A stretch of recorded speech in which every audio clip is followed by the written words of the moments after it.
దేవుని నామమునకు మహిమ కలుగునుగాక. ఈ ఉదయకాలము మీకందరికీ వందనాలు తెలియచేస్తున్నాను. ఈ దినము మిమ్ములను బలపరచు దేవుని మాట. యెహోవా దక్షిణ హస్తము సాహస కార్యములను చేయును. కీర్తనలు 118వ కీర్తన 16వ చరణం.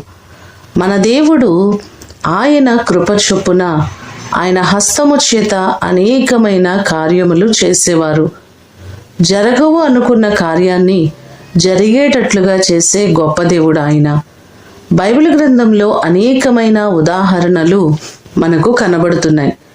ఇశ్రాయేలు ప్రజలు ఎర్ర సముద్రము యొద్దకు వచ్చినప్పుడు ఫరో సైన్యాన్ని చూచి భయపడిన సందర్భంలో దేవుడు తన బాహుబలాన్ని చాపి ఎర్ర సముద్రాన్ని పాయలుగా చేసినట్లుగా మనము నిర్గమాకాండంలో చూడగలం.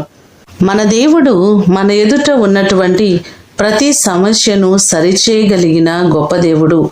మీ జీవితంలో ఏ కార్యముల కొరకు ఆశతో ఎదురు చూస్తున్నారో ప్రతి కార్యమును ఆయన చేయగలిగిన సమర్థులు. అనేకమైన అద్భుతములను ఆయన జరిగించి దేవుడు మిమ్ములను ఆశీర్వదించునుగాక. ప్రార్థన చేసుకుందాం. పరిశుద్ధుడు అయిన తండ్రి, మీ ప్రశస్తమైన పాదములకు వందనాలు, స్తోత్రాలు. మీ హస్తము చేత అనేకమైన కార్యములు జరిగించే దేవుడవు. అనేకులకు అద్భుతములు జరిగించే దేవుడు మీరే ప్రభువా.